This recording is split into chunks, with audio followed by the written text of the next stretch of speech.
We go for launch. 5. Quiet, numbskulls, I'm broadcasting. Anything can happen in the next half hour. 4. My friend, we cannot keep this a secret any longer. This whole thing is insane. 3. Quiet, please. I am analyzing. Where's the kaboom? 2. There was supposed to be an earth-shattering kaboom. 1.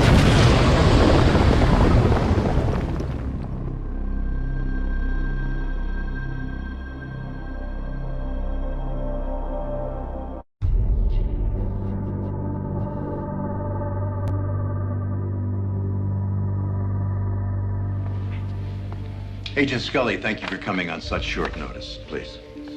How'd you come to work for the FBI? I saw the FBI as a place where I could distinguish myself. Are you familiar with an agent named Fox Mulder? He's an Oxford-educated psychologist who wrote a monograph on serial killers and the occult that helped catch Monty Props in 1988. Generally thought of as the best analyst in the violent crime section.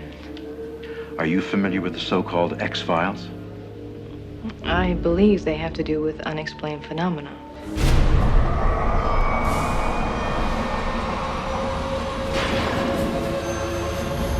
More or less. The reason you're here, Agent Scully, is we want you to assist Mulder on these X-Files. You will write field reports on your activities, along with your observations on the validity of the work.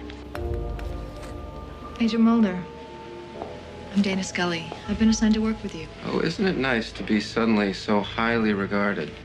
So who did you take off to get stuck with this detail, Scully? If you have any doubt about my qualifications or credentials... You're a medical doctor. You teach at the academy. You did your undergraduate degree in physics. It's just that in most of my work, the laws of physics rarely seem to apply.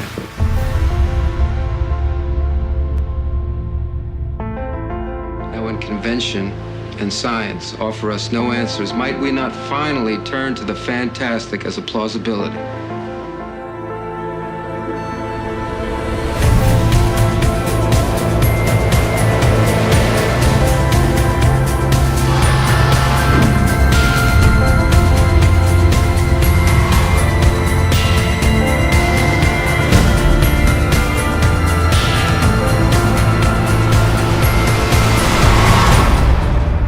Do you believe in the existence of extraterrestrials?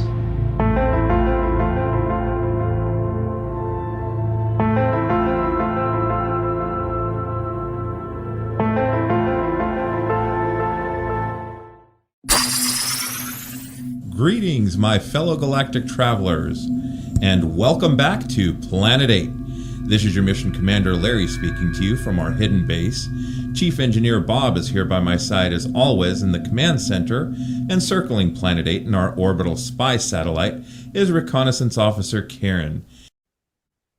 And on this episode of Planet 8, we're going to be looking into the X-Files. Now, for those of you on YouTube, you can see Bob's X-File shirt. That's a cool green. I really like that. You know, the shirt is actually from TeePublic. Oh, nice. Where you can go and get your Planet 8 shirts if you wish. There you go. Please do. Plug. So anyways. I just have my anti-conspiracy shirt on. That's good. I have my San Diego shirt. Sorry. A lot of conspiracies down there in San Diego. That's right. But we're not talking about shirts this episode. We're talking about the X-Files. Yeah. But you know, in and of itself, our discussion about shirts is part of an X-File, I'm sure.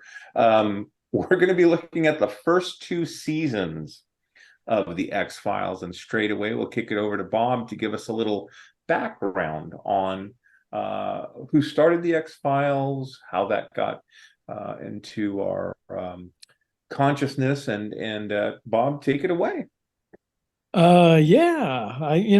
This X-Files episode has been a long time coming. Oh, yeah. Talking about doing this for a long time. In fact, we even started recording one and we couldn't agree on how many X-Files movies there were.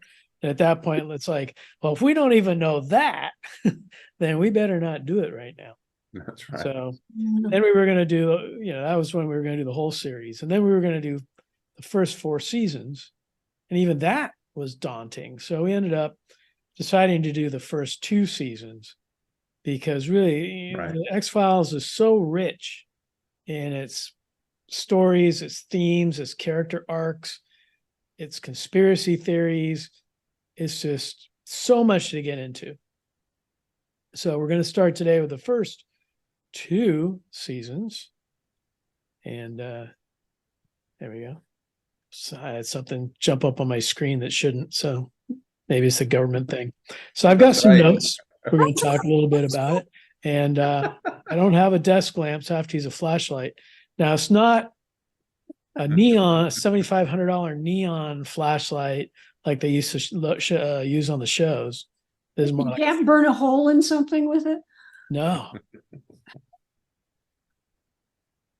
Anyway, so I have to use the flashlight to read my notes.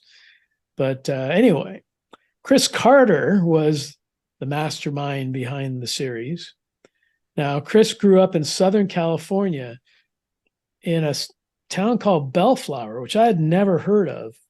Oh, yeah. I know Karen grew up down there. Have you heard of Bellflower? Oh, yeah, I heard of Bellflower. Right by Downey. What kind of area is that? It's all that pseudo LA area. It was south of where I grew up. So to me, it was all kind of like a mishmash, but I'd heard of Bellflower. Oh, okay. Yeah, Bellflower, Anaheim, Norwalk. It's yeah. All right. Yeah, I spent a lot of time down in LA, but I'd never heard of Bellflower. So anyways, he grew up in Bellflower. He was basically your typical blonde-haired surfer dude and went to CSU Long Beach. And coming out of there, he actually started writing for Surfing Magazine. So not only was he a surfer, but he was writing articles on it. And about 4 years after his college graduation, he met and married Dory Pearson. And Dory was actually a screenwriter and talked him into, you should maybe go into screenwriting, try to write some movies and things. So he was writing here and there, and his writing caught the eye of Jeffrey Katzenberg, who I think everyone has heard of. At the time, he was at Disney, and he got Chris involved in Disney. He wrote some things for like Brat Patrol and Meet the Muncies.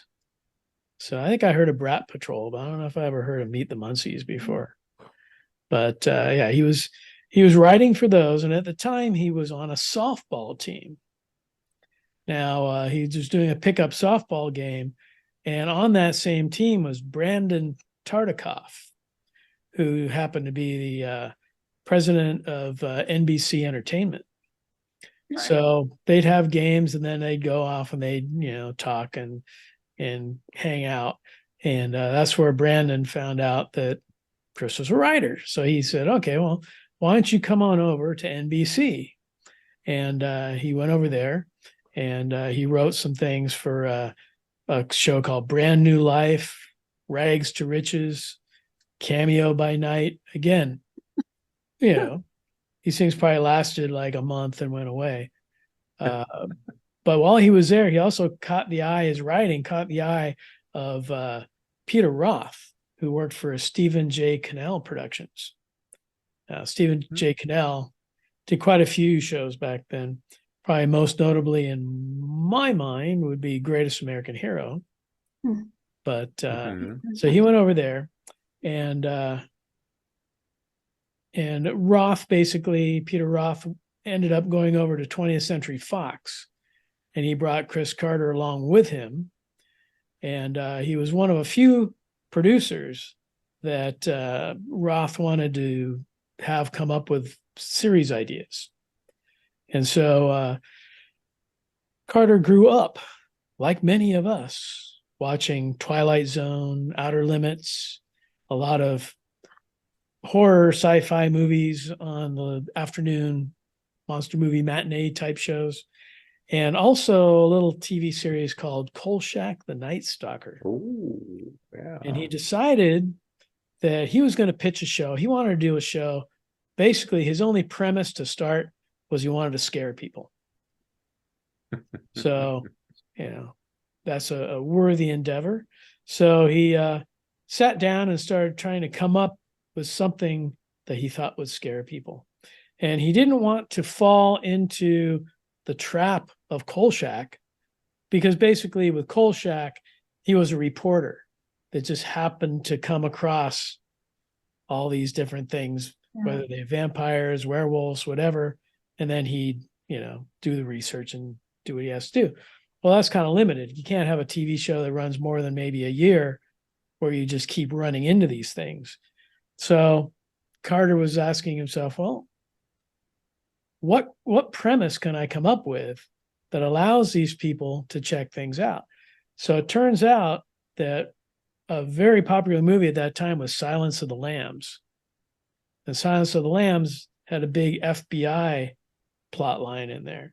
So he decided to, maybe do the FBI. And then he came up with the X-Files, a section of the FBI that dealt with the occult. And he basically started from there. So he had to come up with characters. He came up with Fox Mulder, Fox being a name of a friend of his growing up, Mulder being his mother's maiden name. And then he brought in Dana Scully. Now, I don't know where Dana came from. I don't know if you guys read maybe, but Scully, of course, since he grew up down in LA, and I hate to admit this because I'm a Giants fan, but Scully came from announcer Vin Scully, who was the voice of the Dodgers, and to many people in LA was sort of the voice of God back then. Oh, yeah. So, was that? Oh, yeah. He was awesome. But Vince Scully was awesome. No, I mean, I'm a Giants fan, but I have all the respect in the world for Vin Scully. I got to say that. Great guy. So anyways, so he came in and he needed to pitch the story ideas. And, Peter Roth was definitely into it. So Roth and Carter basically met with Bob Greenblatt, who was the VP for dramatic series development at Fox. And they had a little network coming up. Now, if you're old guys like us, and you remember back then there was ABC, CBS, and NBC, and that was it. That was it for the major networks. So you had a couple fledgling companies that were trying to come up with a fourth network, Paramount being one of them. And we talked about that in some of our Star Trek episodes. But the other one was Fox. And Fox was able to get their network on the air. Now, unlike the three big networks, Fox had to go throughout the country and sign up stations to be Fox affiliates. Right. So to begin with, they weren't in every single market all across the country. They were just starting out in small markets and building their way up. So they were more willing to kind of take a chance on something like the X-Files than one of the major networks would. And really, if you had the X-Files on, say, ABC, it would maybe last a season or two, and then on it would go. But on Fox, it had garnered just enough ratings to keep it going. And they had faith in it. But to start with, though, they did not have total faith. They decided, okay, go ahead, shoot a pilot. And they shot the pilot up in Vancouver because it was cheaper. Mm-hmm. And one thing that Greenblatt was very afraid of was that he didn't want it to be a comedy. He didn't want it to be like Kolchak. He didn't want it to be like American Werewolf in London. He wanted something serious. And at the time, reality shows were really big, like Cops and things like that, America's Most Wanted. So they wanted a reality slant. So They got into that, and they also didn't want cheap effects. They didn't want it to be cheesy or cheap. And so off they went to Vancouver, shot it up there, got some really good effects people, got the pilot together, showed it to Greenblatt and a bunch of people at Fox, and it ended in just roaring applause. Everybody loved it, and it went on from there. But casting for the X-Files was a different story. David Duchovny, everyone agreed would make a perfect Fox Mulder. And he had played an FBI agent, actually a trans FBI agent in Twin Peaks. Mm-hmm. And he had a more acting background. And so they brought him in. But then Dana Scully, Roth and Carter wanted her to be somewhat like Jodie Foster in Silence of the Lambs, whereas the network wanted someone more voluptuous. They wanted a bombshell to be Dana Scully. And Chris Carter ended up fighting against that vehemently, and finally talked them into going with Gillian Anderson as opposed to Pamela Anderson. Oh God. So yeah. So, but you have to agree that the two of them perfectly fit their characters, and just the rapport they had. I mean, it's very hard to get a TV show together where the characters have instant rapport. Mm-hmm. And very few. I mean, Star Trek was one. There's very few series that really kind of hit on that. And I think the X-Files really did, with Gillian Anderson and David Duchovny, who supposedly got along really well off screen as well, because they both have this kind of dry, bizarre sense of humor, and got along really well. So when Fox put it on the air, though, they didn't have as much confidence in it. So they put it after what they thought was going to be a hit show, which was Briscoe County Jr., with our favorite Bruce Campbell as a star. Mm-hmm. Now, Briscoe County Jr. lasted less than a season. Yep. Off they went, but X-Files continued to garner better ratings on its own. So whereas Briscoe County Jr. was supposed to be the lead-in series, X-Files became a lead-in series for whatever else they were bringing about on the Fox network. So, keep in mind back then, Fox had They had like The Simpsons and Married with Children and Cops. Mostly comedies and reality shows. So, in fact, in the pilot at the beginning, they put a little tag on there saying, based on a true story, blah, blah, blah, blah, just to make it seem more of a reality thing. And it's also when the network wanted him to put Gillian Anderson or Dana Scully's narration at the beginning and at the end, which would sort of wrap things up and talk about things and make it seem more, like an episode of Cops or something. Mm-hmm. And that continued for a while, and then they finally dropped that. But that's kind of how it came about. In the pilot, there were a couple of characters that one had no lines, one had very few lines, but they became major parts of the series. And that would be Agent Skinner, who was Fox and Dana's boss, basically, at the FBI. And he was there. He had a couple lines, but his character was so liked that they brought him back. The other one is the cigarette smoking man, also known as Cancer Man. And he had no lines, not only in the first episode, but a few episodes after that. He was sort of a silent background character that was kind of seedy, and you didn't really know what was going on with him. But he was kind of the representative of that part of the government that had all the conspiracies going on and everything else in the background. So he eventually got a lot of lines and became a major part of the series. And Chris Carter basically referred to him as the devil. And his comment was, "You can't kill the devil." So he was kind of guaranteed a long run on the series. So that's kind of how it came to be. I can say the way I discovered it was I didn't come in, usually I sit here on the show, I saw that movie in the theaters, or I was watching that since the first episode. Well, not with the X-Files. X-Files, I came in on episode 8, which was called Ice. And if you remember that episode, it was very much like John Carpenter's The Thing. Took place up in the Antarctic, and they went up, Dana and Fox went up there, and they're investigating basically the people, that scientists that populated it had all killed each other off. And so they were going up there to... Spoiler alert. Spoiler alert, yes. Many spoilers today.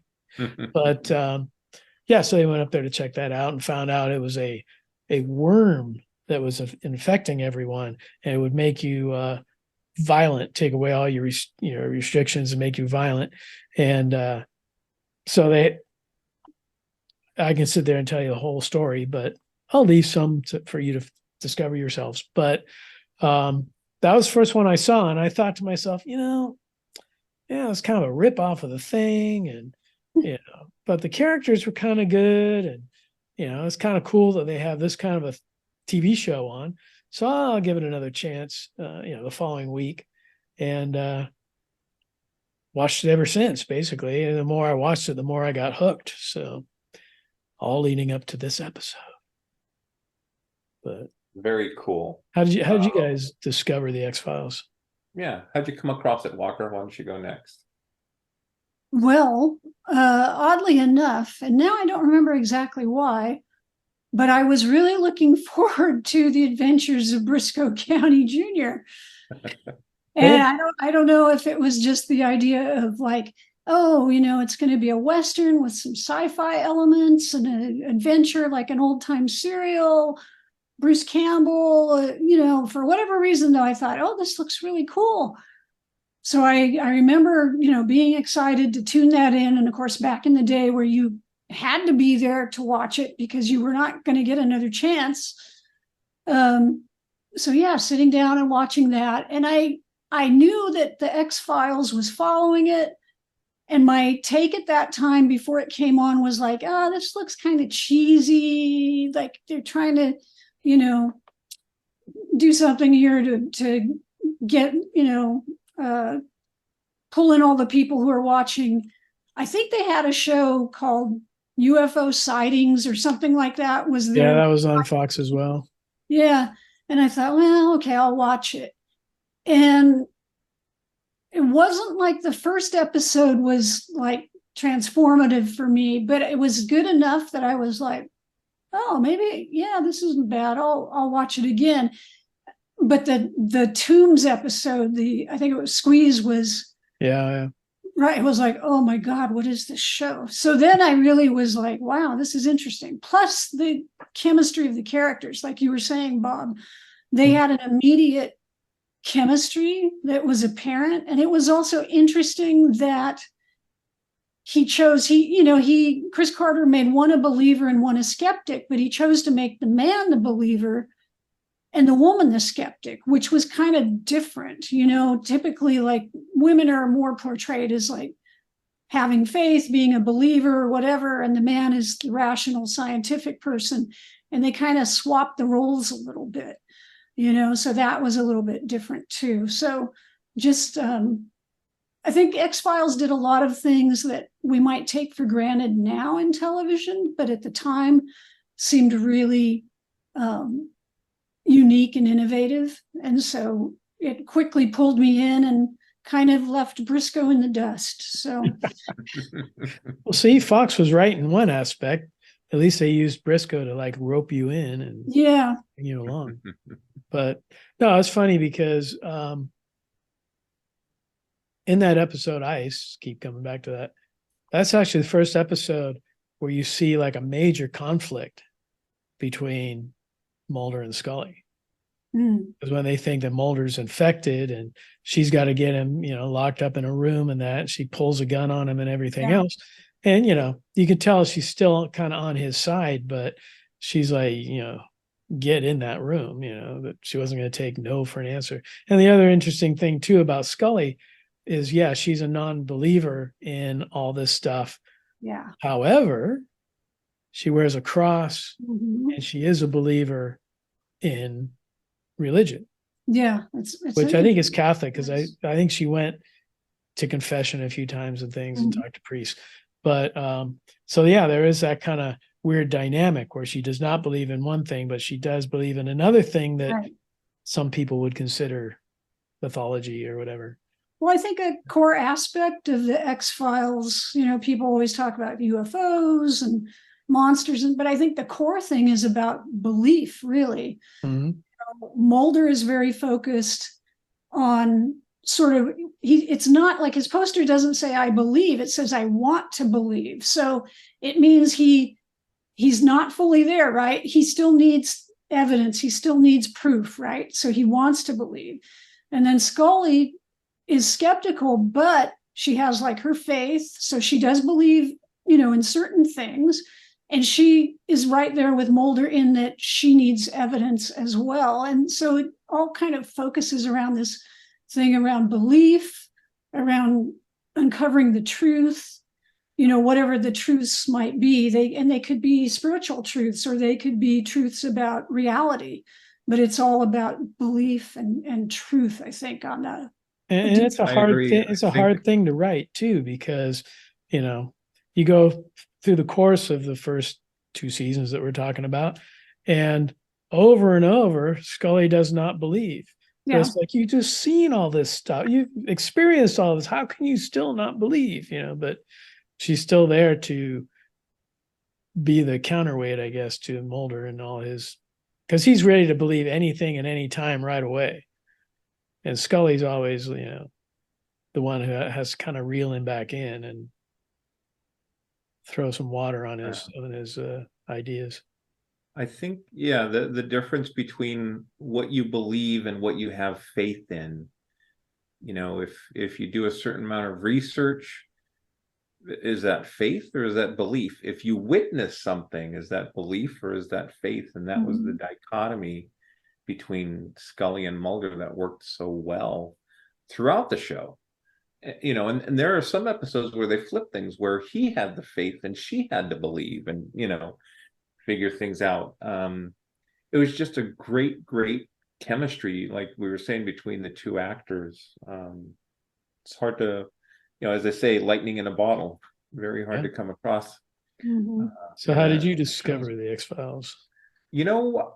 I became a Bruce Campbell lover later in life. I had no interest in Briscoe County whatsoever, but I'm a kid that grew up in the 70s. So In Search of Noah's Ark, In Search of with Leonard Nimoy, Kolchak, The Night Stalker, The Night Gallery, Twilight Zone, all that stuff. I just love. And I can't remember how I heard about the X-Files, but I was there. The pilot, the way that they filmed it was like this strange kind of video where, it was kind of like, reality, and but it wasn't, and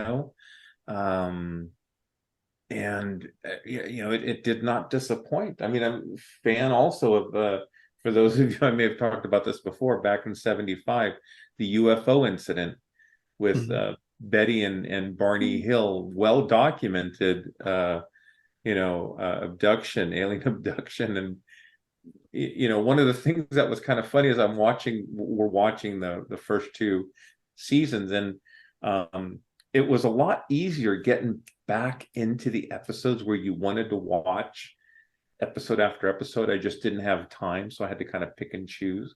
But there's always, or a lot of times, there's a forest with a huge light in the background casting a shadow. Yeah. It's kind of comical, but it really works to set the mood. The other thing I want to say is Mark Snow. His music is just a whole nother character in the series to me.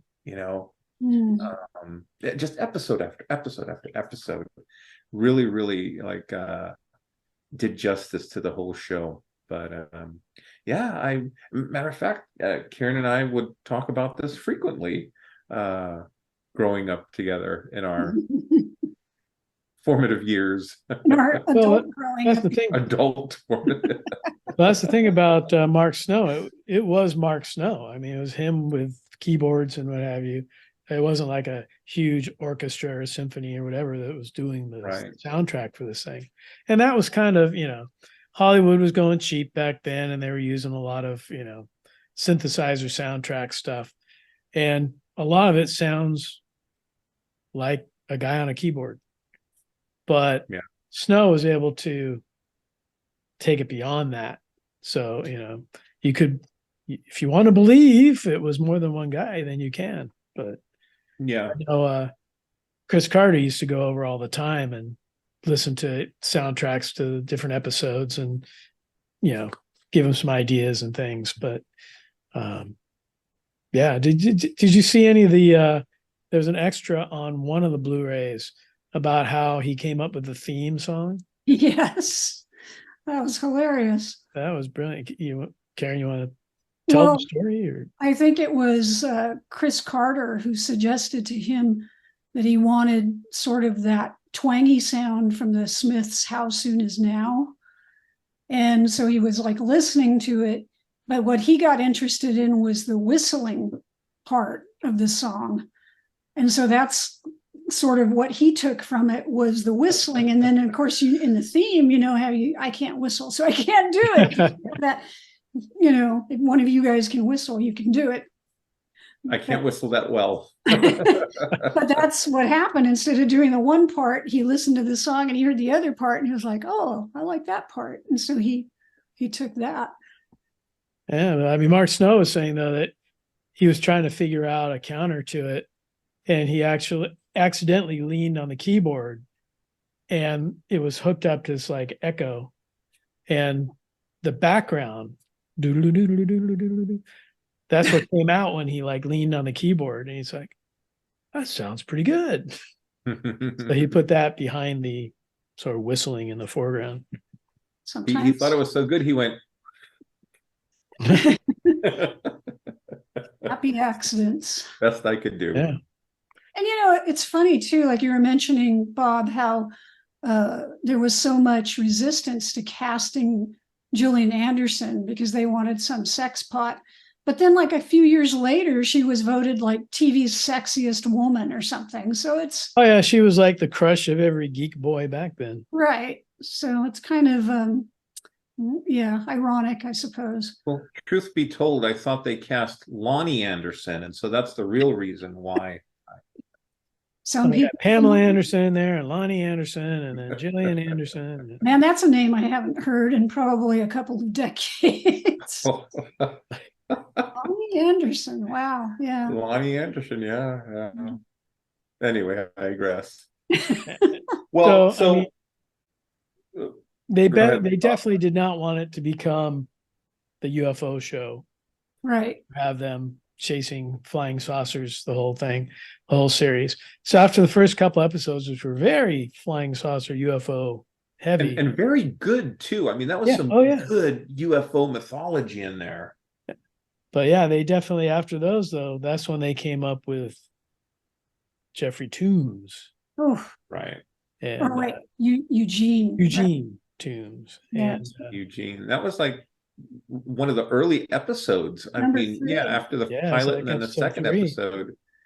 And for people who don't know, Mr. Toombs basically could contort and contract and fit through anything. Yeah. Pipes or ducts or whatever. And every 30 years he would return to eat livers, basically. So, later it doesn't sound that great, but it was a great episode. Oh, no, I mean, well, that's the thing, because like when Carter and Roth were trying to pitch the series, Greenblatt agreed that you have to have faith because it's such a hard series to describe. Yeah. And make it sound more interesting than than it could have been. But yeah, with Eugene Toombs, though, I mean, at the end, the freakiest thing about the episode is at the end, they find his nest. And it's like old, like newspapers and stuff all held together with bile. Yeah. His own bile. His own bile. Yeah. And Mulder has to go in there to get him. And Chris Carter was telling the story about the fact that the actor who played Eugene Toombs, to get into the character and for the method, the character is supposed to be naked, and he's wanted to do it naked. And they had him covered in all this, fake bile and whatever. And he said David Duchovny was legitimately scared. He was supposed to look scared, but he was legitimately scared because he's being chased through this nest by a greased up naked actor. And so yeah, no, it was. You got to earn that money. That's right. You bet. You know, one of the standout things on that episode to me is the way that the screws, they don't even show Toombs, just the screws from the air vent or the heating duct are being unscrewed from inside. So there's not a screwdriver turning it. It's and then you'll see like the fingers like stretch, and at one point I think they lift a fingerprint that's like the stretched out fingerprint, and there's Mr. Believe, oh, look at this, Scully. And Scully's like, well, Mulder, it could have had this or that, or, And these were all, I mean, they had some computer generated effects in there, but a lot of it was practical effects still. Oh, yeah. And, there's one scene where Toombs is crawling down a chimney, and they got an actual contortionist to double for him and squeeze his way in. And then they have a shot of him elongating his arm, where basically they just had him at the opening of the chimney reaching through, and with the camera, it looked like his fingers were stretching out and everything was contorting. But for those of you it was an watching excellent YouTube, episode. For those of you watching YouTube, you could see Bob's hands stretching towards you. That's right. Bob Eugene Toombs. He's enacting his inner Toombs. Well, that actor was really good. I mean, Doug Hutchison. He could really, because like if you just looked at him, if he wasn't in the Eugene Toombs getup and everything, he looks like one of the most mild-mannered people you would ever see. But when they flip the switch on him and he becomes the Toombs guy, there's just something about him that raises your hackles immediately. Like, there's something wrong with this guy. Well, the scene that Larry was describing, once the grate comes off and he comes through that grate, they have a quick shot of like his head and his face and his hand, and scary as hell. It really was. and then he comes out. He just kind of like slithers his way out of there.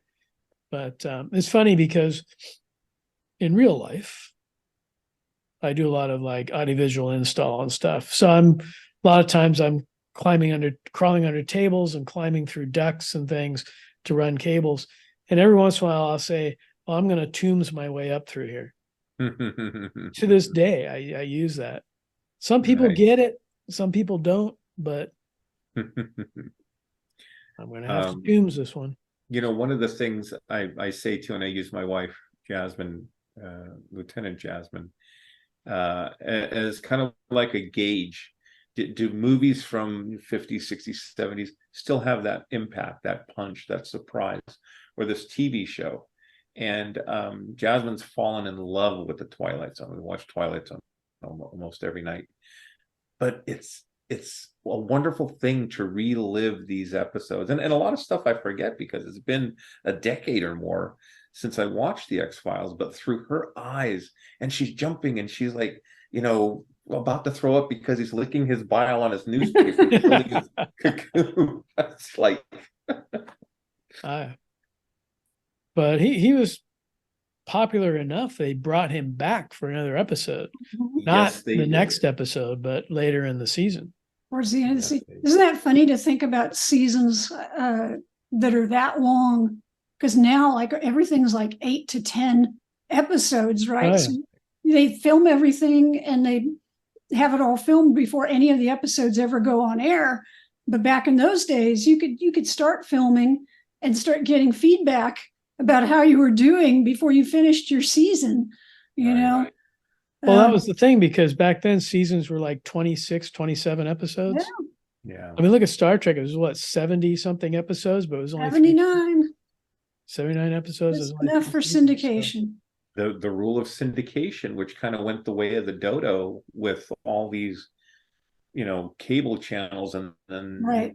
And know, binging apps things and it's like yeah, because like I said, I came in at episode 8, so I had to kind of wait until summertime when they would do these summer reruns to catch up on the first 7 episodes.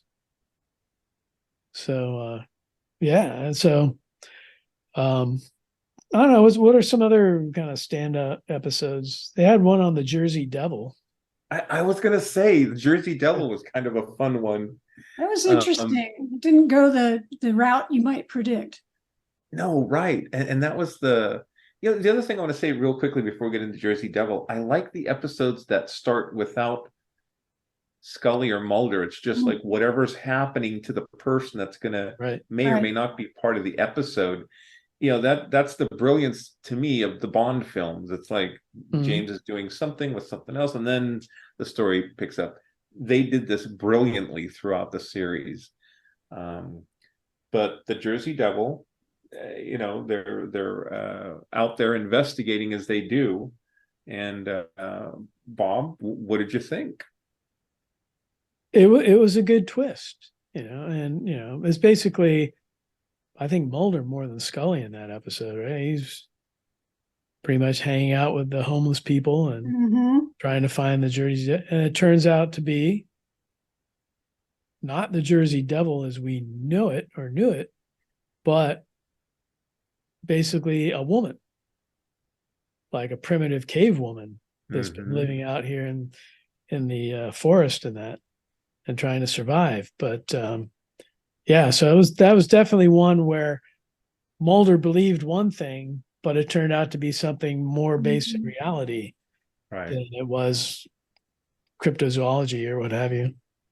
He starts following the leads, and Scully's doing, her thing.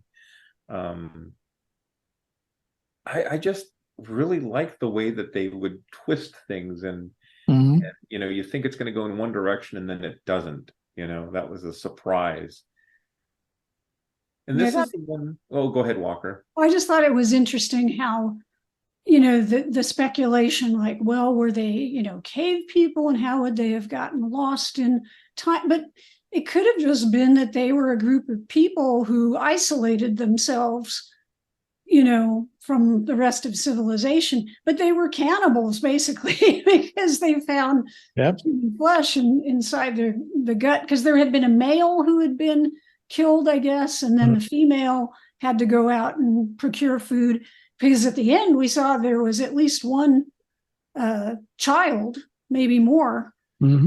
So it was, the line may continue. But that was interesting. If you had expected to see a Bigfoot or something, you might be disappointed. But if you just let the story carry you where it's going to go, then I think it was an interesting twist on, the usual story or if you wanted, the devil-like Jersey Devil with the hooves and the wings and stuff. Right. Like, you're not going to get that. You could see that on What We Do in the Shadows, but you're not going to see it on X-Files. You're not going to see anything like the Tasmanian Devil either. You're not going to see that. Well, I mean, and that was a cool thing, is like, you mentioned Bigfoot or Chupacabra or, the Jersey Devil. You hear about these mythological or cryptozoological creatures. And this was just an interesting story on, maybe this is how the mythology took place. And then the brilliant ending is that the line continues because she was with child, so I don't know. Yeah, because, and that was one thing, Chris Carter, he liked the sort of open ending. Right. The end of episodes. The network didn't like it as much. That's kind of why they wanted Scully to sit there at her typewriter and give some kind of closure to each episode. But he liked it, leaving things open to. Well, Chris Carter was a big fan of Planet of the Apes and also Star Trek Space Seed, so he knew where things could go. Potentially. Of course, it didn't go that way, but a little bit of ambiguity so that people could make up their minds, which my father hated. But 2001, I remember he watched 2001 on TV, and when it ended, he got up and he tossed the TV guide on the table, and he was like, "Well, what's that supposed to mean?" And stomped off. That was my reaction. So anyway. Well, I mean, that was the network thinking. All the network executives thought that everything needed to be wrapped up in a nice bow at the end of the episode and conclusion and finished, and then move on to the next one. But I think, correct me if I'm wrong, but I think X-Files was one of the first series where you had not just individual episodes and not just story arcs, but things that would happen that would carry on throughout the season or throughout the series even. I was just thinking that. Like the mythology of, of the conspiracy theories, the black oil, the the government, secret government happenings and things. It's like, and it did kind of keep you interested, because it's like you'd sit there and you'd enjoy these episodes, but then every once in a while you get a treat, and here's an episode that deals with that whole arc, right? And also furthers it a little bit before you go back to some individual episodes again. Those episodes also built the relationship between Scully and Mulder and their professional relationship. Spoiler alert, later on down the road, there is a romance, but it's the kiss of death, right? In Hollywood, when your two stars fall in love, then the series tanks. So they held that off for a long time, but they really, really had this not professional love, but like respect. You know what I mean? They worked well, they cared for each other. The Dwayne Barry episode, I'm sure we'll talk about, and Dana's disappearance or abduction. Well, I mean, Chris Carter did not want a relationship between Mulder and Scully. Yeah, I think even like in the pilot, I agree. She thinks that, it's like all the victims in the pilot had these two little moles, right? And she thinks she has them on her back, and she comes running into Mulder's hotel room, basically in a robe, and like takes it off to show him these two moles that turn out to be mosquito bites. But in that scene, it basically showed that there was like nothing sexual between the two of them, because he basically says, "Oh, they're mosquito bites," and okay, and that's it. He doesn't say, "Hey, why don't you stick around?" By the way, but it kind of served to show that they had a professional relationship, even though they did have an attraction to each other, but not in that way. Which was really served the series very well, I thought. And I thought she had an excellent episode in Beyond the Sea. When her dad passes away. Her dad had passed away, and there was a guy who supposedly had these psychic powers that he would be able to find missing persons. But as she's interrogating him and things, he lets out little things that maybe her father said to her, or like the song Beyond the Sea, which he used to sing to her, and he would start singing it and things like that. And then, Scully, being the skeptic, is trying to disprove this. Like, how can this be true? But as the episode goes on, she starts believing. And when she goes in to interrogate him, she's asking him more about her father than she is about, the couple that were kidnapped. And I just thought her acting and the way her character went from, not believing to believing to maybe not believing it at the end was pretty interesting. Yeah, definitely. And again, with all these episodes, these actors really grew into their characters, and as the series went on, embodied these characters. And you don't really get that with like an 8 series arc, nowadays. Yeah. I think. I mean, it took what, a week to film an episode? So how many weeks for 26 episodes that you're developing this character, going over lines, adding lines and all that. By the second season, I mean, we still have some episodes in the first season to cover, but by the second season, they were just like on the stride. I mean, they knew things inside and out, and it was great. But moving on. Yeah, we should probably kind of get to the second season, just because otherwise we're gonna have about a 3-hour episode on the first season. But I agree, but real quickly, I have to mention EBE, extraterrestrial biological entities. And that episode, Is that the one where they had the truck driver? They thought they had the UFO on the truck. Okay. Yeah, they thought they had an alien. And at one, all the trappings where they get to a certain area and the car turns off and the watch stops, and Mulder's actually has 2 stopwatches to test, what's going on. But this is the episode where the lone gunmen were introduced, and I love the lone gunmen. Yeah. So the other thing that was interesting with this episode is Deep Throat, who assists Fox with his X-File investigation, gives him a photo and confirms, yeah, this is UFO. Go investigate over there. And Scully's looking at it, is like, Mulder. He's like, no, it's proof. It's what we've been looking for. She says, Mulder. Yeah, she's trying to show him like the reflection of the sun and the windshield is wrong, and it's it's. And he's like, photo, but yeah. So he goes to confront Deep Throat, and basically says, why? And Deep Throat says, you got too close. You got too close, and they wanted me to divert your attention. And he says, who's they? And the lone gunmen were kind of explaining, the ins and outs of stuff.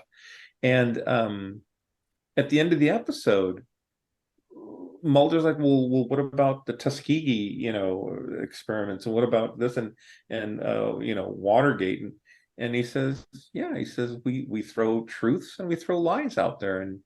But why? Mulder's like, because basically you can't handle the truth, or we can't handle the truth as the public, and that's why they, but that was one of my favorite episodes. Again, the lone gunmen got their own series, and for a little while, and they killed. Just one of the things that pissed me off. That's a weird thing, because I was reading about that, and it's like the series ended. It wasn't getting very good ratings.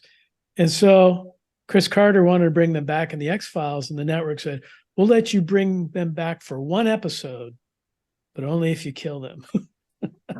Because we don't want to see them anymore. Anyway, let's move on to season 2.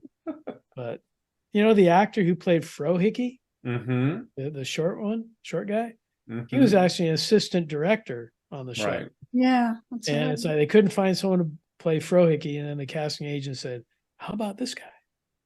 You're it. But speaking of reality crossing over into the series, a little something happened between season 1 and 2. Gillian Anderson got pregnant. And so what are we going to do? Then husband, not yeah, she wasn't just fooling around. But yeah, she got pregnant. So it's like, okay, what are we going to do? So at the end of season 1, once they found out, they basically had them close the X-Files, which basically split Mulder and Scully up, which led into season 2. And it started off with basically with Scully getting abducted. And that took her away for a few episodes. But yeah, I mean, it's a touching moment. Real quick, Bob. Sorry, there's a touching moment where he's pulling the tarps off of the X-File cabinets because computers weren't what they are now, and he has Dana's FBI credentials and her cross. Might not have been Little Green Men. It might have been later on, but again, that was a touching moment where they had these feelings for each other that weren't those kinds of feelings. I just wanted to touch on that real quickly. Sorry. No, that's fine. But yeah, I know one of my favorite episodes of the entire series was like the second episode of season 2. And that was The Host. Oh. With the Fluke Man. Fluke Man. Oh. Fluke Man. Such a great design. And apparently they didn't have much time to put that costume together. And I guess if you were to see it, just the guy standing in the room, you might not think it was a great costume, but the way they used it in the episode, it was scary as hell. Just the scariest looking thing. You're sitting in a porta potty and you feel like. Well, it's funny because Chris Carter, in an interview I read once, he has this innate fear of public restrooms. Oh. And just, stories of, somebody's pet alligator that got loose in the sewers and they come up and bite you in the butt when you're trying to go to the bathroom. And just the vulnerability that you have exposing yourself to this hole. And so, yeah, there's been, the Fluke monsters basically was right there. I mean, they had one of those honey pot type toilets, and he comes, basically it zooms down into the toilet. And so it's like pitch black. And then suddenly you see his face kind of appear as he comes out of the water. And it's amazing. And Chris Carter wanted to show as little of the Fluke Man as possible, just so those scenes would have more of an impact. But it was actually like a mutation. He was some sort of mutation, like Russian nuclear something or other. Yeah, an oval thing. But the writer of the episode was actually the guy who played the Fluke. Oh, I know Darren Morgan played the Fluke. Was he actually the writer of the episode? I think he was. I'm pretty sure he was.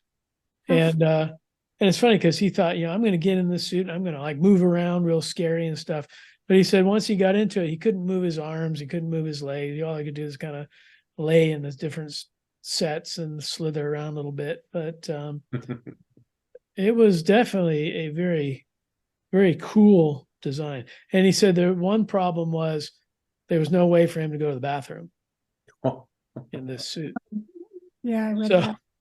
He said in the scene where Mulder jumps into the water in the sewer, because the Fluke Man had gotten a guy, pulled him underwater, and then Mulder jumps in to find him. He goes, I had to relieve myself in that tank. So he goes, but David Duchovny had no idea. But that's funny. But no, I love the episode. But well, I guess one of you guys mentioned blood. I think that was the next episode. Just one other, I had mentioned blood. One other thing though about that episode, I mean, there's a lot of gross things with the Fluke Man, but one of his victims is I think, is he in the shower or is he he's brushing his teeth, I think. And he starts like coughing up this stuff and he eventually spits out like a worm. Yeah. And I know the censors almost said, no way, you can't do that. And Chris Carter was like, we got to have that in the show. That's like a big point of the show. If we don't have that, but it is, even today watching that, it's like, oh, that's so gross. It is. They've had a lot of episodes that were really disgusting. I mean, when we get to season 4, we'll probably hit peak disgustingness, but and which episode I'm thinking of. That's when my mother stopped watching. Yeah, but this one really it had some tough stuff, but it was a great story, and the pacing and everything, it was just perfect. So It was, yeah, definitely. I did bring up blood when we were all messaging each other, and that was an episode. I think it was relatively early in the season. I will check and cheat. It was the third episode. It was third episode of season 2. And that one struck me. It wasn't like when I saw the list, I had no memory of seeing it. And I thought, well, I'll just watch this one again. It is surprisingly relevant, I think, especially because it contains a lot of situations where people are being controlled through different devices. Like different folks are looking at like readouts on cash registers or in elevators, and it starts urging them to like kill the people around them. And so you have these people freaking out and committing like mass murders. And it just was a really tense and freaky episode. And again, had an ending that was totally ambiguous, like who had been sending these messages? Why were they sending these messages? And no answer to who was behind it all. And it had some really good acting in it too, some really exceptional character actors, guest actors that came into the show. So if that's one that you've skipped when you're going through and watching episodes, I'd say watch Blood, because it's I did. I'm pretty sure I watched it like back when we were originally going to do this.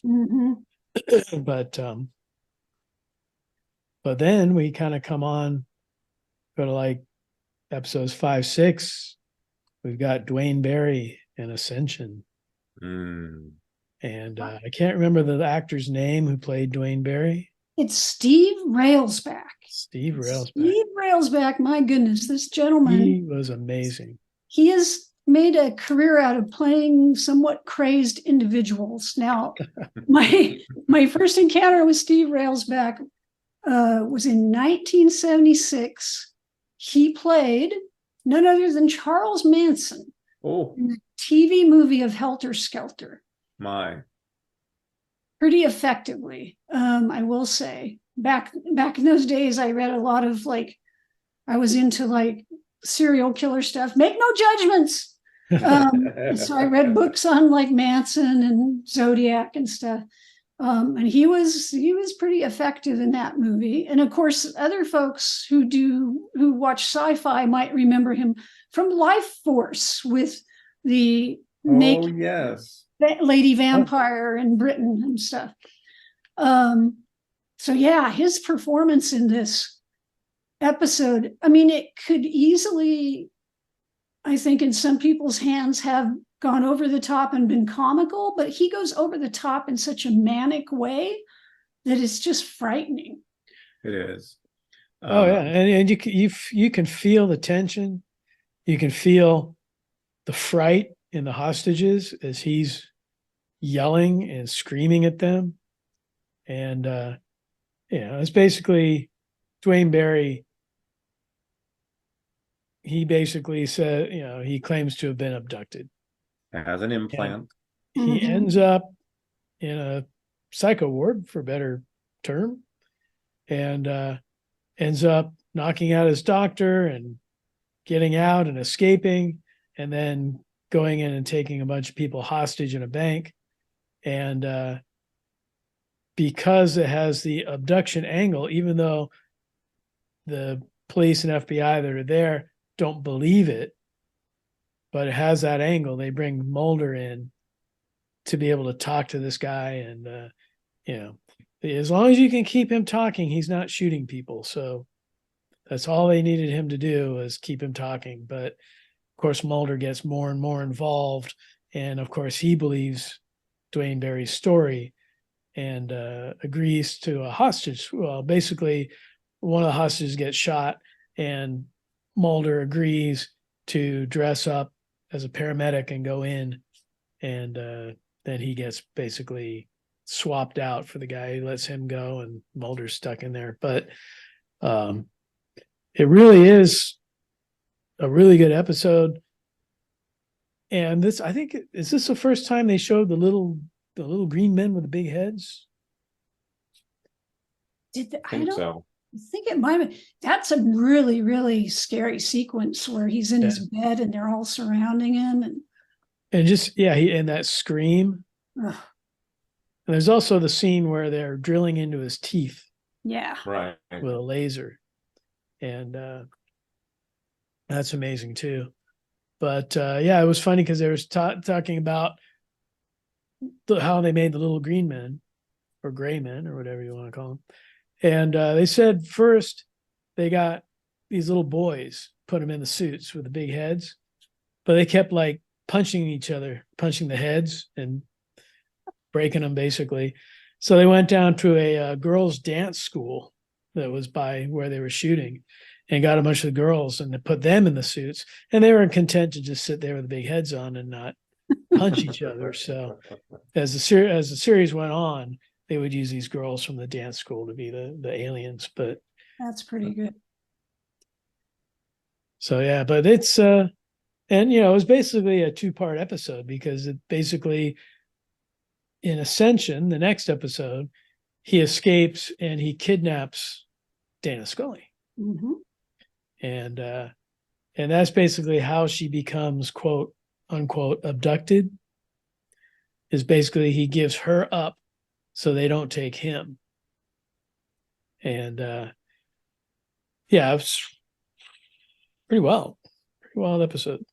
Well, and Dwayne Barry is also an ex-FBI agent, which Mulder doesn't find out for quite a while. And that also, I think, makes him even more determined to talk to Dwayne Barry. Yeah.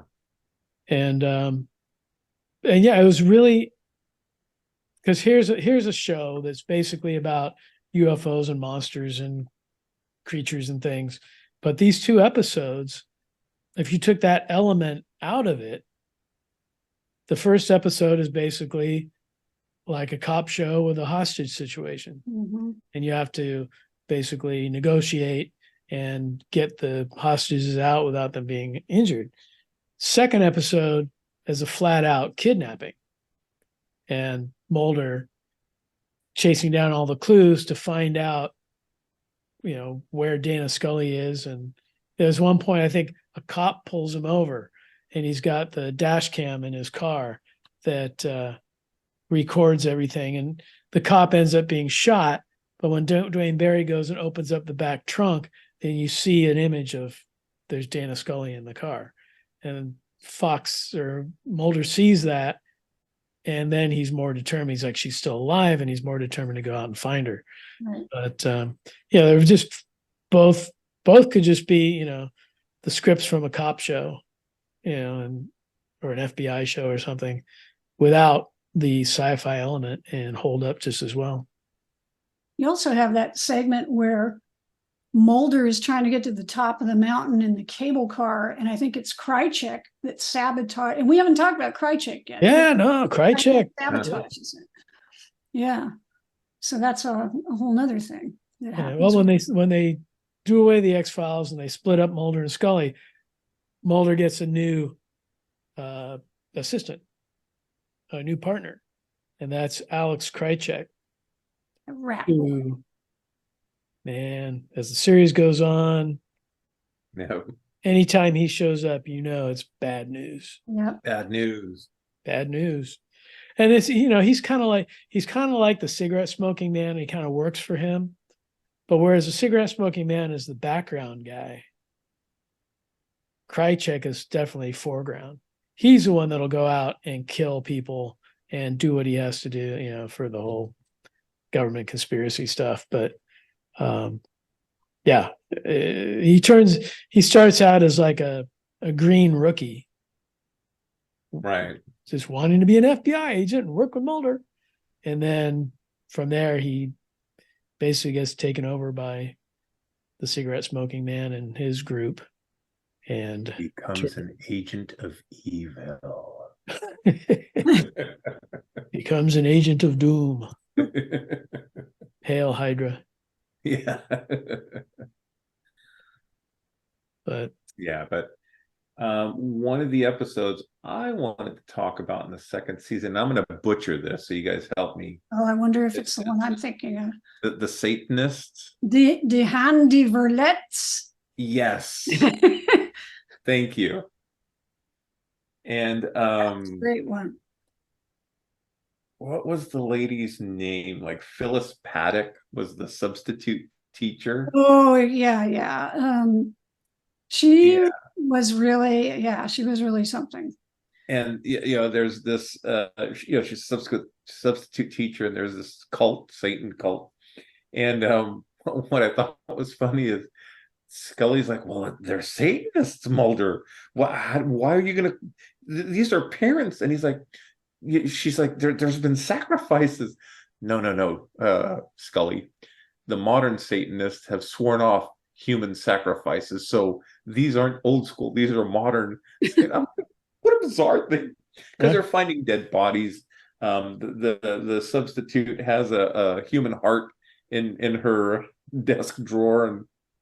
And anyway, there's this scene where they're dissecting piglets in one of the classrooms. Mm-hmm. And she's handing out these piglets, or she says they're actually baby hogs. And this python is in this classroom, and this is like a huge python, and she throws a pig to the python. Anyway, later on in the episode, she's doing some voodoo, and she gets the snake eyes. Her eyes become like snakes. Scared the bejesus out of me. Very, very effective special effect. And she had, if she got an artifact of yours, like this one girl is her bracelet, and she's doing her cult thing, and the girl ends up cutting her wrist because Paddock was telling her to do that. With Mulder and Scully, they get captured at the end of the episode, and I guess they're feuding between each other. And instead of the Satanists killing Mulder and Scully because they believe that there's a sacrifice, Paddock has them kill themselves, sparing Mulder and Scully. And she leaves a sign that says, "Goodbye, it's been nice working with you." and she gets away, and she never shows up again, at least that I'm aware of, in later episodes. It's one of those classic episodes where it was creepy, it was spooky, and the person got away. Kind of funny. Yeah. And also, I'm thinking, go ahead, Walker. Well, do you think she was the devil? Maybe. Maybe. I think it's a good possibility. So. Yeah. It was a very interesting episode. I will say too, with it was with all the episodes where there's sometimes they don't catch the crook, sometimes they don't catch the person. Tombs, part 2 of Tombs definitely had a finality to it. We're not going to see Tombs again. But other than Tombs, I don't know that there was ever, other than Krychek, he showed up, several times, cigarette smoking man, etc., the cartel and stuff like that. But I don't think any of the monsters or any of the, it wasn't a recurring monster. Yeah, other than Tombs. But all the worst monsters were all the human beings, really. Yeah. Of note too, this was the last episode Glenn Morgan and James Wong worked on before they went to do Space Above and Beyond. One of my beloved shows that failed. And it failed, and it's so sad. They end up coming back, after that. But great show. Back to where they're great writers too. So I don't know. What was that, Bob? Back to where they belong. Back to where they belong. Back home to the X-Files. Get back. That was a really good episode. I enjoyed that one as well. Yeah. Another episode that really got me was Humbug. Oh yeah, that's with all the sideshow performers in the town. Yes, that guy with all the tattoos, the puzzle, and because he was basically would eat anything. They show him with like this big pile of crickets over his mouth, and he's like eating all these crickets and things. And I guess a lot of the sideshow performers in that episode were actual sideshow performers. Yeah. Right. And I think they were from Jim Rose's circus. yeah, there was one part where one of the producers, I think the director of the episode, was saying that there's one scene in the episode where Scully takes a cricket and pretends like she eats it. And then later on, she like reaches behind Mulder's ear and pulls it out from behind his ear like a little splatter type of thing, because he thinks that she really ate it. But in the episode, they told Gillian Anderson, we're going to need you to put a cricket in your mouth. And she goes, oh, that's okay, I already have. And she was hanging out with the guy. And when she was talking, he talked her into eating a cricket. So she had already eaten a cricket. So in the scene, she put that cricket in her mouth, really, and chewed it up. And then the director said when she got off the camera, she spit it out, but it was just like completely chewed by the time she spit it out. So Gillian Anderson, a lot of good method acting in that person. Mm-hmm. But yeah, it was very, because you had the one guy who had the kind of Siamese twin. Yeah. Right. Turned out to be what was killing everybody in that. And and that guy basically ate it. And at the very end, they had a great line, because at the very end, he's like in the car with one of the other performers and they're getting ready to leave. And he just kind of like looks kind of sick and stuff. And they ask, are you okay? What's the matter? And the guy goes, oh, it's just something he ate disagreed with him or whatever. It's like, yes. That was a good episode. It's a shame. And I know, people are going to comment, well, you didn't cover this episode. You didn't talk about that episode. We would do this for like hours if we covered every single episode. And even in the first 2 seasons, there's over 40 episodes. So, well, I mean, keep in mind when we first tried to do this, we were going to do like 4 seasons. Yeah. Yeah. Here all night. Possible. Yeah, exactly. So, do you guys have another episode or 2 you want to talk about before we get into the censor suite? I'd say, we should probably talk about like Anasazi.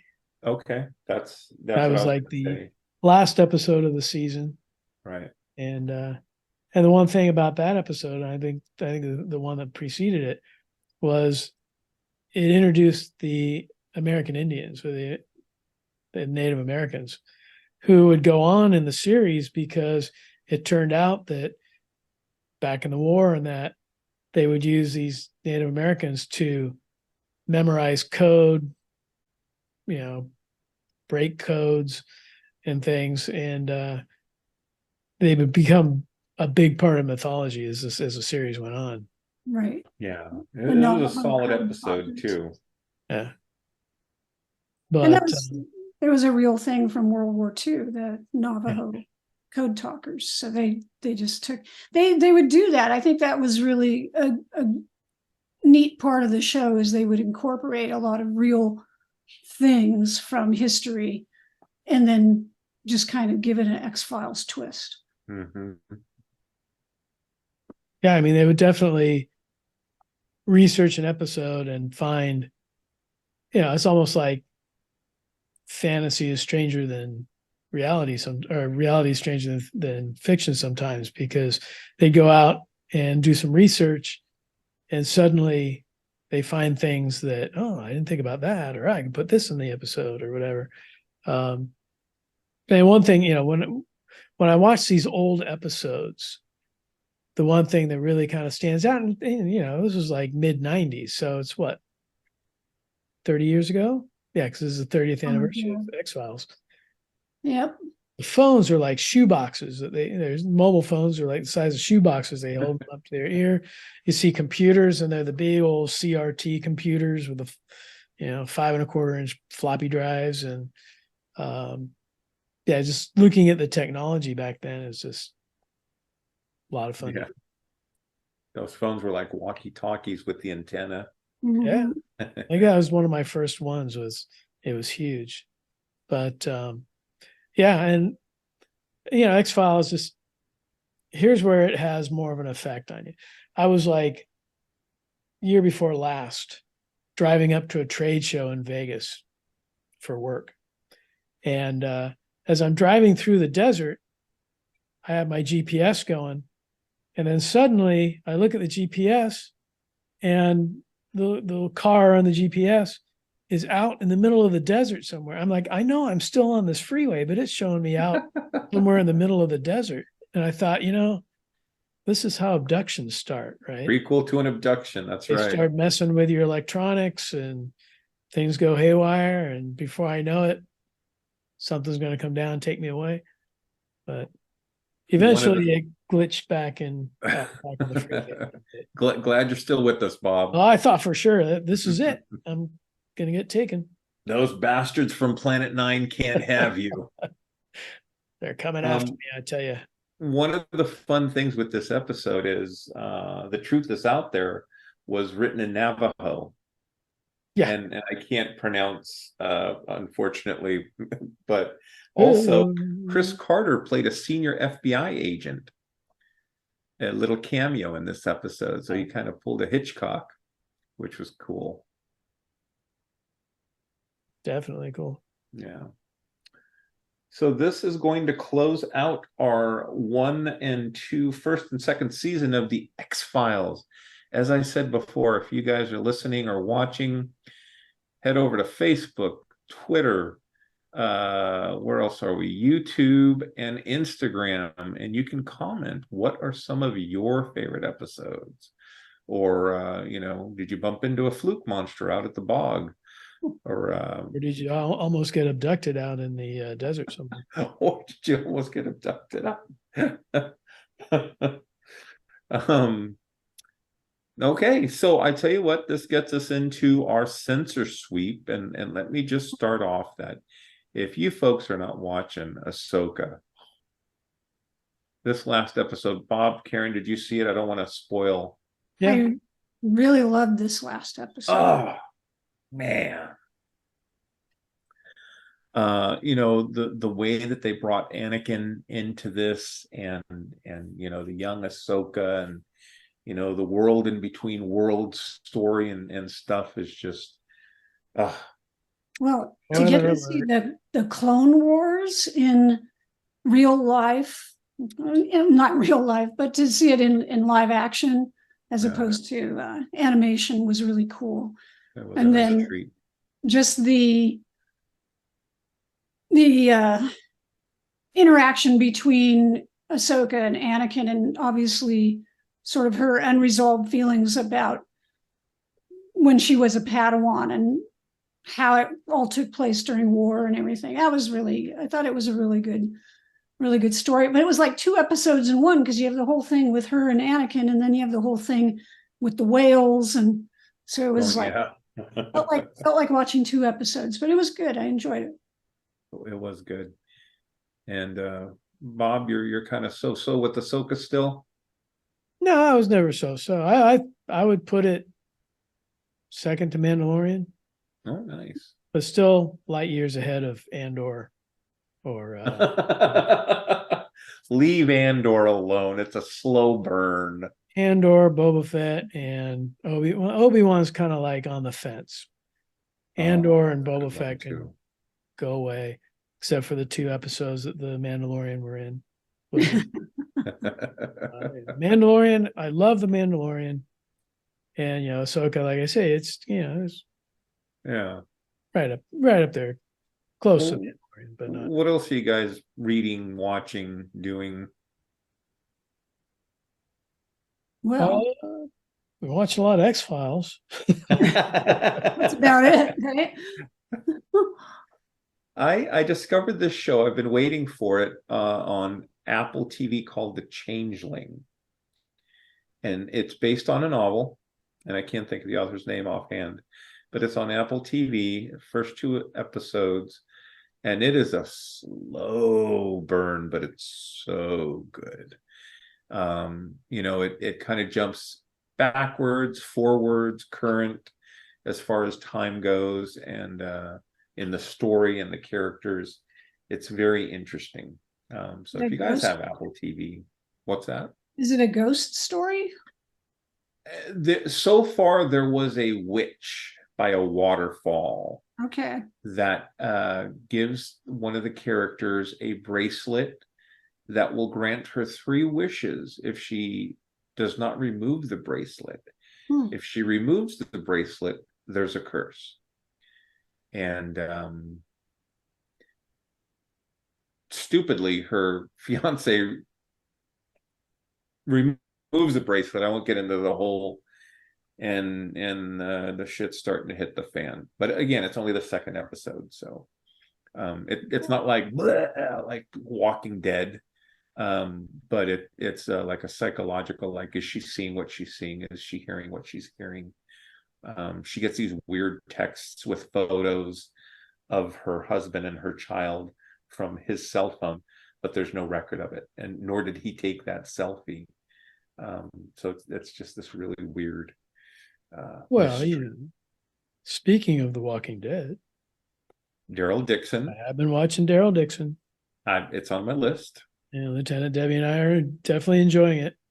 I'm hearing it. It's kind of like The Mandalorian, where he has a nice little person that he's trying to take care of, or maybe not The Mandalorian, but no, there's kids in it. He kind of reluctantly has to take care of some, but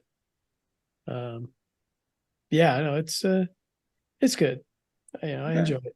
They still haven't fully revealed how the hell he got over to Paris or over to France. Okay, but in a balloon, you get little flashbacks. Maybe he was abducted and that's where they dumped him. But there's definitely like little flashbacks where you kind of see. That's what they need to what's been happening. But no, that's good. And of course, I'm neck deep in Ultraman Blazar, so enjoying this one much more than a lot of the recent ones. Because what they do now is it's like they have multiple forms and different armors and everything else, so they can sell a bunch of toys. But so far through 10 or 11 episodes, no armor, no other forms, just he has some different rays he does every once in a while, but so it's more down to earth and it's actually really good.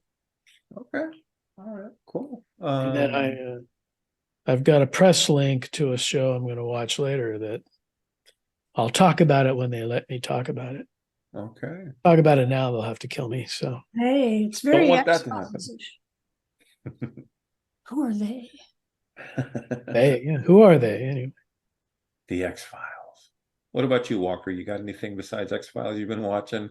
Well, the only thing genre related that I've been watching is my DVD collection of The Invaders, a Quinn Martin production. I'm going to start watching that very soon. Okay, I guess I have never seen an episode of The Invaders. Larry will be the only one left out. It's funny because when I went down with Keith Aiken to Hollywood, and we were going down there for the Godzilla King of the Monsters premiere at Grauman's Chinese. And we went to a press screening on Friday and we saw and then we saw it again at Grauman's on Saturday. But after we saw it on Friday, we're driving back to the hotel and I look over and one of the buildings has a big sign on it that says The Invaders in the logo of the series. And I have no idea. I don't know what it was all about. I don't know if it was shot there or what it was, but yeah, they had a big Invaders sign outside the building. That's weird. Interesting. But yeah, I've been wanting to watch it, so I now have an excuse. So we can get Larry with peer pressure, and we'll do an episode sometime. One of the things that I'm enjoying about watching it, I've only gotten 4 episodes in so far, but the guest stars are so interesting. And then so many of them, because I recognize most of the guest stars because they're all the people who were on TV in the 60s and 70s. And then so many of them have Star Trek connections.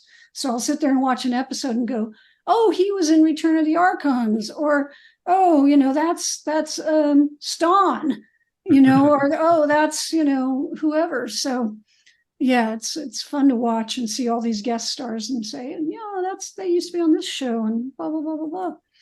So it was when T'Pring did not take Spock and she went off with Son. She basically ended up rejecting him. And so he said, well, I guess I'll go on the Invaders instead. I'll work with these Invaders. That's right. This is kind of like exciting. You see all these like stars from other. I remember how excited I was watching the Love Boat and Charo showed up. I was like, woohoo. Are you sure it was because of, never mind. I also have one, which this might be Larry's thing, and I don't know how well this will show up because my background is fake. This is too good. For those of you watching on YouTube, you can kind of see it. You can kind of see it. It's the Star Trek, The Wrath of Khan, the making of the classic film by the Tenutos, who I got to say hello to on Twitter because I was plugging the book and they were overjoyed. I said, thank you.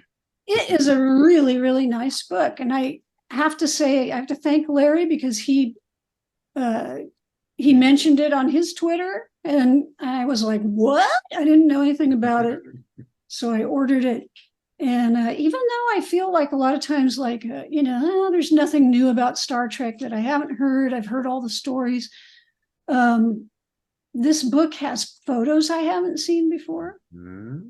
There's some info I haven't heard before. And there's people interviewed that I haven't seen interviewed before. So I definitely would say every Star Trek fan needs to get this book. What do you think, Larry? I agree. It's a work of love. They did some good research. There's great interviews, like you said, pictures and interviews I'd never seen or read before. Yeah. And it's a great book overall. I mean, they did a good job, and I think it's still available on Amazon. You got to be careful because a lot of the stuff sells out on Amazon. You got to go look. That's what I was worried about. Why I went ahead. At first I thought, well, I'll just put it on my wish list. And then I thought, God, that's too far away. It was going to be a get Christmas it right gift, now. But yeah. Cool. But hey, I'm glad you got it. Well, look what I found along the way as we were trying to do X-File episodes. I've got this book. Ooh. Oh, I haven't seen that before. That's the X-Files, and I'll shine a little light on here because I got to read it.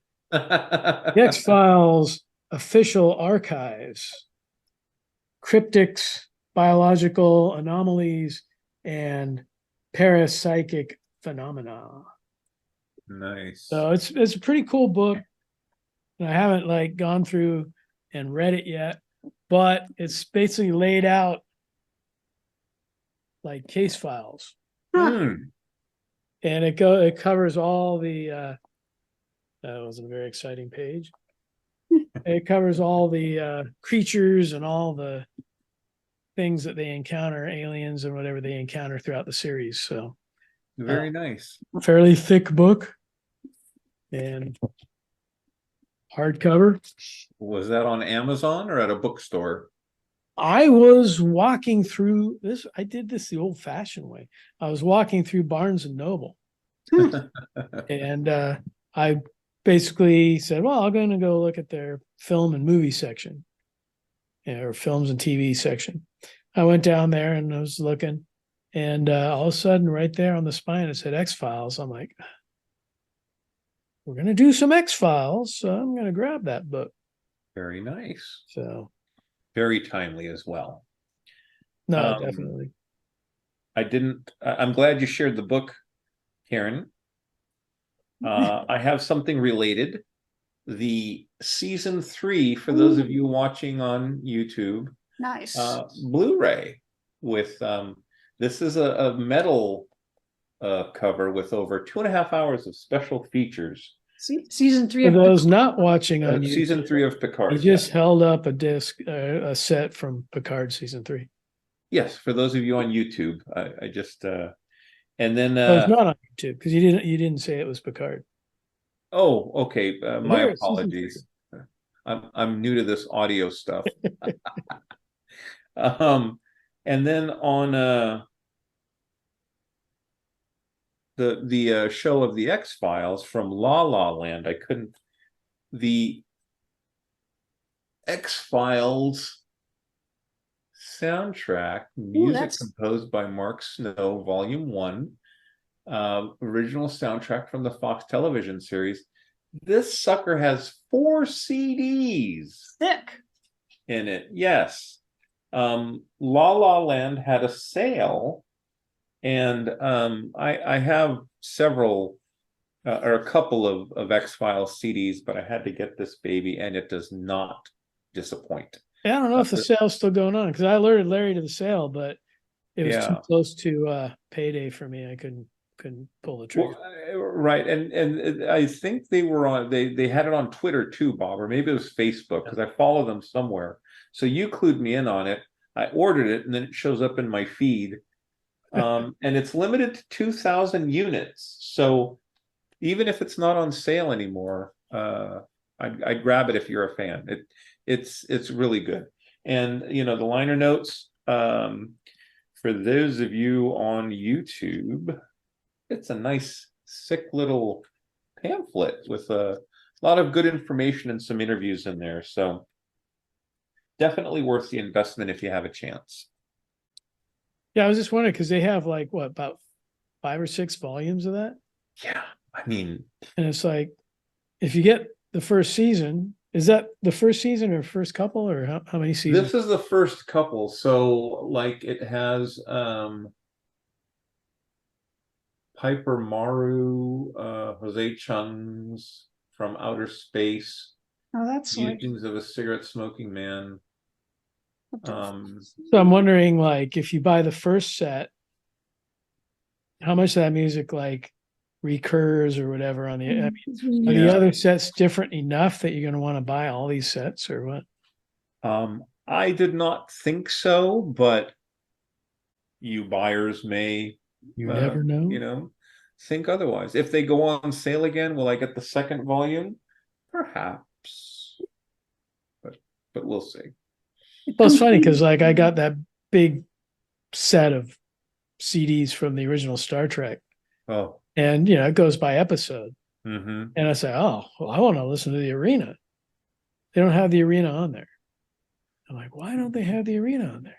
Well, there's no new music recorded for that episode. It was all music that was used in previous episodes. Right. So they didn't bother like repeating it and putting it in there.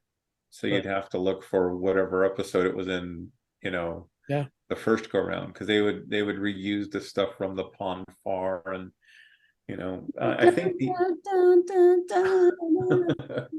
when Kirk meets up with Finnegan, they you know use that later, but well, I think we could all agree seasons 1 and 2 had better music than season 3.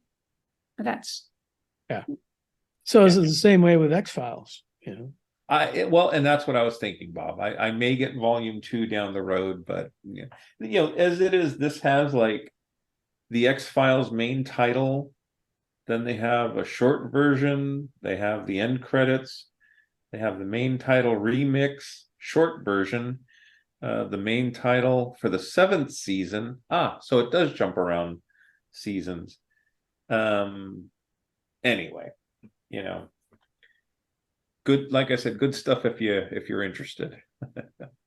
definitely. So, my friends, do we have anything else we would like to add to the show before we sign off? Well, here's a question for you. Yes. Do you trust no one? Or do you want to believe? I want to deny everything. I will say or is the truth really out there? One of the wonderful things, yeah, exactly. How long has it been since the X-Files premiered? And yet just a couple months ago, there were congressional hearings about, we don't call them UFOs anymore. We call them, whatever. UAPs. Yeah, and it's UFOs is area perfect. phenomena.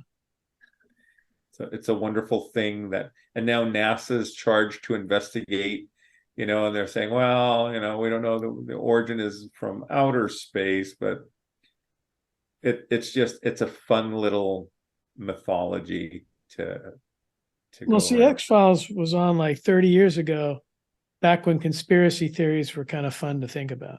Yeah. Now it's nothing but conspiracy theories. Now it's nothing but. There's so much They make my head- disinformation and misinformation that, it's. But true believers, I'm still in search of Noah's Ark. So There you go. That's a good way to tie it off. that's Up on a mountain somewhere. yeah, that's right. So, hey, we appreciate you guys. We love doing this. We love hearing from you. So, like we said earlier, Facebook, Twitter, Instagram, YouTube, reach out, like and subscribe YouTube if you get to do so, and stay safe, take care of each other. We got some good stuff coming up to tie up the end of the year. Hey, we got Halloween coming up. We got oh boy, 2 big Halloween type episodes. Always a big holiday here on Planet 8. Oh yeah. and and Bob and I are going to have some awesome things to share in the sensor sweep that wind up in the backyard and the front lawn for Halloween. So I'll just tell you, stay tuned, kids. Like I said, stay safe, take care of yourselves. End transmission. Let's sign off.